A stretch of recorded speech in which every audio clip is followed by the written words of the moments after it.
Seconds before the room exploded in laughter, cold metal was already pressed between his shoulder blades. Las Vegas, late 50s. The showroom blazed like a ship at sea. Spotlights burned white across the stage, catching the fog of cigarette smoke above a packed crowd. Glass clinked, ice rattled. Waiters slid between tables with silver trays held high. The orchestra in the pit drove a bright, brassy swing, and over it all floated one thing that held the room together: Dean Martin's voice. He stood center stage in a flawless tux, tie loosened just enough, a lowball glass balanced in his hand. The band hit a punchline. He dropped a lazy remark, and the first rows shimmered with rings and crystal as people threw their heads back, enjoying the show they came expecting to see. Dean the easy charmer. Dean who never missed. Dean who made trouble sound like fun. But tonight, there was a sliver in his tone, a thin, hard edge hidden under the warmth. The crowd took it for a gag, another layer of irony in a town built on it. It wasn't. Midway through a bit, he took his usual step backward, a half stroll he'd done 1,000 times. That was when he felt it. No shove, no clumsy bump, just a precise point of cold pressing through the fabric of his jacket, dead center between his shoulder blades. His diaphragm locked for half a beat. The next line in the microphone faltered on a single syllable, wobbling just enough that a musician in the front row flinched. Dean caught it, rolled the stumble into a drawled aside, turned it into a laugh. The corners of his mouth stayed lifted. His eyes, for an instant, went flat and distant, seeing nothing but the dark beyond the footlights. Nobody noticed. At the tables, a woman in diamonds dabbed at her lipstick and giggled. A man in a sharkskin suit stacked chips, gaze pinned on Dean, waiting for the next punchline. One waiter, arms full of highballs, threaded the aisle with the skill of a dancer, never once glancing at the stagehand tucked in the narrow strip of darkness just behind the star. Only 2 people in the room knew what was really happening: Dean and the one holding the gun. He felt the slightest shift against his back, the metal nudged just enough to remind him it was still there. A breath, hot and tight, brushed his collar. "Smile, Dino," a voice murmured through clenched teeth. "The boss is listening." Dean didn't turn. He couldn't. Instead, he lifted the glass, letting the light catch the ice, and let out a soft chuckle into the mic. "I always smile," he said, sounding relaxed as a Sunday afternoon, "when I've got such fine company behind me." The room roared. People slapped tables, wiped their eyes, nudged each other. "He kills me, this guy. He really does." Not one of them understood how literal the line was. Near the front, at a table that hadn't touched their drinks, sat a man in a dark suit with his hands folded. He didn't laugh. He didn't order. He watched, steady, as though he were grading a performance only he knew the rules for. And while the band swelled into the next chorus, and the lights bore down, and the laughter washed up to the stage, a thought slid through Dean's mind with a clarity colder than the pistol at his back. The dangerous part of this town wasn't the alleys behind the casinos, or the quiet stairwells after midnight. Sometimes the worst place to stand was right where he was, in the brightest circle of light, with every eye on him, and no one truly seeing anything at all. The roar of the showroom thinned, like someone slowly closing a door on the sound. Before the gun, before the whispered order at his back, there had been quieter rooms where the trouble started. A few weeks earlier, the same city looked different from behind the kitchens. Low ceilings, buzzing fluorescent tubes, walls scuffed by delivery carts. The smell back there wasn't perfume and whiskey. It was burned coffee, hot grease, ink from ledgers. Men in rolled-up sleeves moved through narrow corridors with clipboards instead of cocktails. This was the Vegas that kept the glitter running on time. Dean spent more hours here than people imagined. Not because he enjoyed it, but because you couldn't live on that marquee without visiting the offices behind it. In those years, no headliner in town truly stayed clear of the men who owned the carpets and the dice. The trick was distance. Dean's gift wasn't just the songs, it was the way he could pour charm like a drink, just enough to keep everyone smiling, not enough to make them think he belonged to them. He'd shake a hand, accept the compliment, nod at the "you're good for business, kid" remarks, and then go back to his dressing room and decide his own set list. There was one line he never liked anyone crossing. Nobody told him how to treat his own people. That was where the trouble with Charlie started. Charlie Romano had been blowing trumpet in his band for years. He hit notes like they didn't cost him air, told stories too loud in the dressing room, laughed at the wrong jokes. To Dean, he was just part of the sound, part of the life. To other eyes, Charlie was something else. Loose talk in card rooms, unpaid favors, a man who didn't watch his step. One evening, Dean was called up to a small office above the casino floor. The door was thick, the carpet new. Mickey Russo, no one ever used his last name to his face, sat behind a desk that looked like it had been flown in from a better world. "Dean," Mickey said, smiling a smile that didn't fix his eyes. "You know we like you here." "I'm grateful," Dean answered, taking the offered seat. Mickey toyed with a gold pen. "You got a fellow in your band, Romano. He's noisy. Makes friends we don't care for. It'd be better for everyone if he found work elsewhere." Simple, said, as if they were discussing a misplaced ashtray. Dean smoothed a hand over his tie, buying a second. "He plays well," he said. "Shows up sober. Crowd likes the horn." Mickey's fingers stopped moving. "We're not talking about the horn." That was the ask. Cut Charlie loose, quietly, and pretend he'd never mattered. Later, in the service bar at 2 a.m, Dean told his road manager Hal about the conversation. The place was nearly empty, just a bartender polishing glasses and the soft clink of ice. "Just do it," Hal muttered, staring into his drink. "It's one guy. You keep the peace, everybody eats." Dean shook his head. "I don't erase a man because someone else doesn't like his friends." "It's not someone," Hal said. "It's him." "Doesn't change the shape of the thing," Dean replied. He turned Mickey down, politely, carefully. But it was still no. Men like Mickey didn't forget that syllable. A few nights later, Dean met him again in a corridor behind the main cage. Mickey was all warmth, hand on Dean's shoulder. "You were terrific tonight," he said. "Crowd loves you. We moved some things around for you, you know. Bigger cut, better room next month. You'll see it in the papers." It sounded generous. Too generous. Mickey's grip tightened just slightly. "Next time a little issue comes up, I know you'll be smart about it." The favor arrived a week after that. His agent slid a contract across the dressing room table. Better terms. Prime weekends booked out months ahead. Dean skimmed, saw the numbers, signed between costume changes. The fine print blurred into the chaos of makeup, cufflinks, last-minute notes. The city was helping him.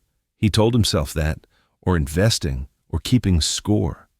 Back in his hotel suite after a show, he'd sometimes sit alone with the television on mute, light from the screen flickering over stacks of papers. Tour schedules, TV tapings, studio dates, and now a neat column of new obligations he hadn't entirely agreed to in his own head.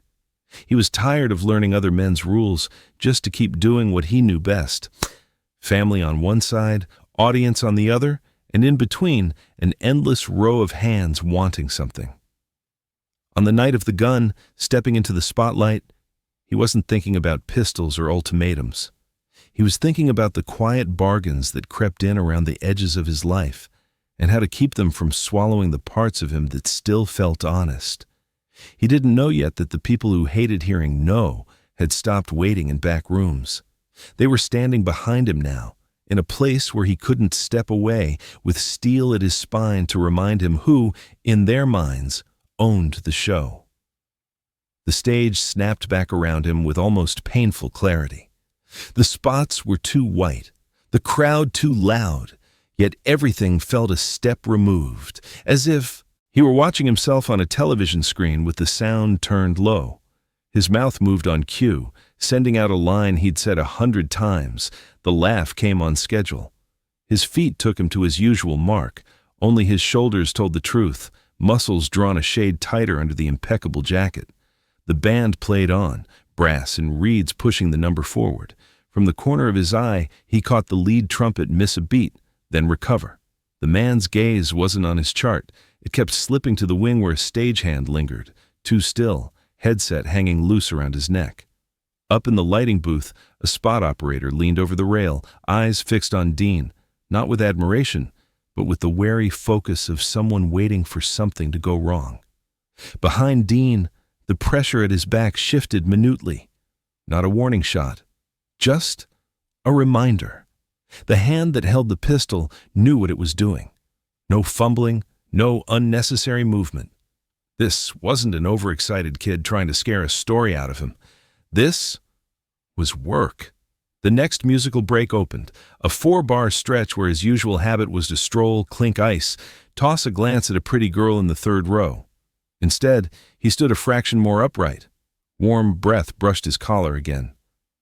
"The boss wants to hear you're with him," the voice said, barely audible under the band. "Tonight, on the mic." Out front, a joke he'd cracked half a minute earlier finally landed at a table. A pocket of delayed laughter burst, covering the whisper. He let his gaze drift across the dark beyond the front lights, as if scanning for a friendly face. The muzzle nudged him once, lower this time. "Your pal's here too," the voice added, and there was a thin satisfaction in it. "Thought you'd like that." Dean's eyes adjusted enough to pick out shapes.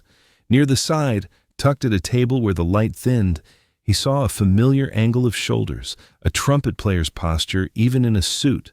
Charlie, half in shadow, watching his old bandleader work, a drink untouched in front of him. So that was part of it. They hadn't just come to lean on Dean, they'd brought a witness, one more throat they could tighten if they needed to. He felt his fingers closing harder around the microphone, knuckles whitening just beyond the range of most eyes. His breathing stayed even. Years of practice smoothed the sound that came out of his mouth. The joke that followed rolled off his tongue with the right pauses, the right lift at the end. Inside, he was counting options, exits, costs. He understood finally that this wasn't a scene he could escape with a clever aside and a bow. Someone had written a different ending to his act tonight, and they were standing inches away to make sure he hit his mark. In the third row, the unsmiling man rose slightly in his chair, just enough to adjust his cuff, just enough to be noticed by anyone looking for him. A waiter arriving with a tray hesitated, then moved on without breaking stride. At a nearby table, a woman lowered her cigarette and frowned. "He seems off tonight," she murmured to her companion. "Maybe he's tired," the man said. "He still sounds great." The applause that followed the next number came on cue, but it wasn't as full, as easy. There were gaps in it, pockets of silence where people glanced around, sensing something they couldn't name. Dean saw the watcher in the front row settle back again. Expression unreadable. The gun at his back stayed steady. Right then, between the dying claps and the first note of the next tune, he knew with a certainty that cut through the glare. The act would finish, the curtain would fall, but the night would not end the way it had begun. The only question left was how far from the script he was willing to drag it. The applause thinned and fell away. For a breath, the room held nothing but the faint hiss of the sound system and the soft rattle of ice in glasses. Between numbers, Dean always liked a beat of quiet to set up the next laugh. Tonight, the pause felt wrong. It settled over the tables too heavily, like everyone had inhaled and forgotten how to let it go. Overhead, one of the big front spots gave a tiny crackle. The beam wavered, then steadied, throwing a brief jitter of shadow across the stage. It was nothing, a tired bulb. It still made the hair on his arms lift. Behind him, the body pressed closer. The barrel dug in, no longer a reminder but a command. He stood facing the crowd, profile neat against the light, glass raised as if he were about to toast them. To anyone out there, he was still the picture on the billboard, relaxed, in control. Only the weight between his shoulders told a different story. "Say it," the voice whispered at the base of his neck. "Right now. You and Romano. Finished. We want to hear it with everyone else." The timing was the point. They could have cornered him in a hallway, in a car, in an office with blinds drawn. They wanted it here, under chandeliers, with Charlie sitting in that dim corner and Mickey in the front row, arms folded. They wanted to separate them in public, like cutting a wire in front of a crowd. Dean drew in air, slow. Instead of giving them the sentence, he took one step forward, just enough that the gun lost some of its angle. A stage move, casual, closing the distance to the edge of the lights as if he were leaning into his audience. To the room, it looked like showmanship. To the man behind him, it was a sliver of disobedience. Dean let his gaze roam the tables, buying inches of time. "You know," he said into the microphone, tone light, "people ask me all the time how long I plan on hanging around this town." It wasn't part of the usual routine. The band, waiting for a cue, held back a fraction too long. The sentence dangled in the thick air. Laughter didn't come right away. A few people shifted in their seats, suddenly aware of their own breathing. He had cracked their script, not broken it, just bent it, enough to make them adjust. The steel touched his back again, sharper. "Don't play, Dino," the voice hissed. "We're done waiting." Out front, the still man in the first row rose slowly to his feet. No gesture, no words. He just stood there, jacket falling open, tie straight, watching. It was all the signal anyone in that circle needed. Dean could feel the room tilt, even if most of the people in it had no idea why their stomachs turned. Talk died at the side tables. A woman near the stage stubbed out her cigarette without taking another drag. Someone in the pit cleared his throat, then went rigid. He didn't look at Mickey. He looked instead toward the side where Charlie sat, eyes narrowed, trying to read something in his old boss's face. Dean knew that look. He'd seen it across music stands for years when a chart went wrong. If he said the words they wanted, Charlie would understand immediately. He'd think the man he'd followed from club to club had just surrendered him to the same hands that had been tightening around this town for a decade. If he refused, the danger rolled over all of them. He turned, just a fraction, as though acknowledging the band behind him. The movement was smooth, graceful, a gesture he'd used 100 times to throw a compliment back to the musicians. This time, he let his eyes slide sideways, just enough to catch the face of the stagehand with the gun. For the first time that night, their gazes met. Whatever he might have said with his body, with the tilt of his head, wasn't bravado. It was a simple statement. "I heard you, and I'm not your instrument." The man's jaw clenched. The barrel pressed in, then eased a hair, as if even he understood how close they were to turning a nightclub act into something much uglier. The room was almost silent now. A glass chimed faintly somewhere in the back. The air felt thick, waiting. Dean turned back to the microphone.